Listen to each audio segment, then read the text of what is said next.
I'm Dave from boyinaband.com, and welcome to day 2 of the 7-day song on Dance Pop, courtesy of Propellerhead Software's Music Making Month. Yesterday we made a nice punchy beat to drive our track. And today we'll venture into the low-end synths and make a dance pop bass to accompany it. Now you may notice if you listen to most dance pop that a lot of it doesn't actually use a bass, at least it doesn't appear to. Their basses, like electro house, often come disguised as lead synths. So if you want a bass like that, simply add a sine to a lead synth down a few octaves to get your lead sound. So if you want a bass like that, simply add a sine to a lead synth down a few octaves. This will be a slightly different sound to that though. I've heard something similar in Lady Gaga tracks amongst others, and it's not massively difficult to make. However, not want to miss an opportunity to overcomplicate things, let's make it with Thor anyway. So combinator, and Thor. Let's name it. Bass, initialize it, show programmer, and let's make 2 analog oscillators. We've got one in there already. One we're just going to keep on the saw, take it down a few octaves though, and the other one we're going to have on that sine that I mentioned earlier, just for a bit of sub-bass. So take a listen if I solo it out.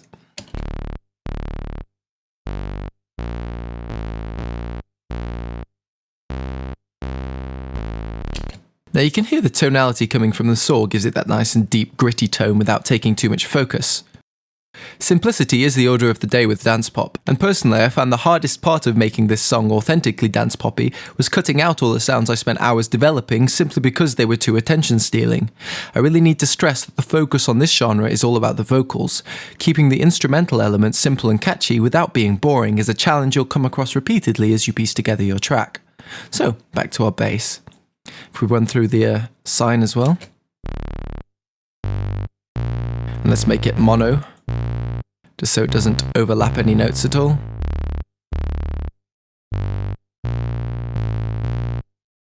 So first things first, we're going to turn off the filter envelope so nothing affects our filter. Then bring that frequency up, just about 3/4, so you got a nice amount of high end without it being too fizzy. We'll reduce the muddiness soon by bringing up some frequencies, but first turn that sustain all the way up to full so it's got a nice consistent volume. Then turn on the chorus to widen it. Bring that dry wet down a little bit. Width is not usually a good tactic on a bass sound, but we'll deal with that later as well. So, to remove the muddiness, we're going to add an EQ. Right click, create M-class equalizer.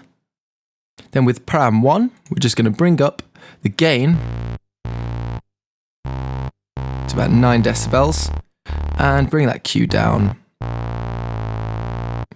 Now can you hear the difference there? Now just sweep up the frequency here, just between 1 and 2 kilohertz.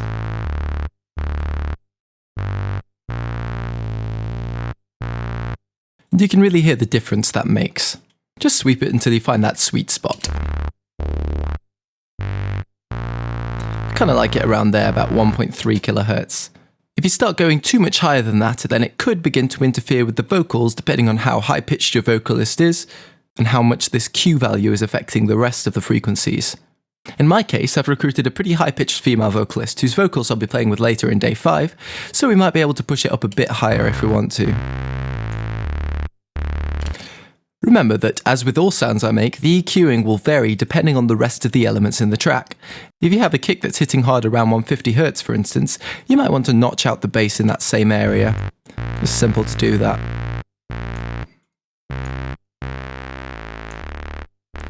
And it can really clear up the sound and make it less muddy. Now to deal with the width. Add a stereo imager. Bring that crossover frequency down, all the way to about 250 Hz-ish. Then we're just going to make the low band mono. Deep bass should, as a general rule, be mono, since it loses a lot of its power if you pan it. However, we can easily pan the top end a bit wider now if we want to, because that gives that width and fullness to the tone. Stereo width is one of those really useful techniques to make a simple sound bigger. But you need to use something like chorus, like we did here, or panning, generally panning slight variations of a sound left and right in order to make it work. A mono sound won't become any wider by widening in a stereo imager. Just as Kesha won't necessarily brush her teeth with toothpaste if you give it to her, you have to explain to her that beer probably doesn't result in the best oral hygiene first. One other thing you might like to try is sidechain compressing the bass with the kick drum. I've explained sidechaining in this tutorial from my Prog House 7-day song, so check that out if you want to get that pumping kind of effect from your bass. And there we have it! A bass synth wider than Kanye West's ego.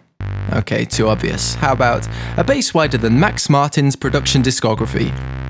If you want to make dance pop and you don't know that name, I suggest you do some Googling, followed by lifting your jaw off the floor after reading his production history. Freaking genius. Join me tomorrow for day 3, where we'll delve into a lead synth or two and play with some slightly more interesting sounds and techniques. Doodle pip!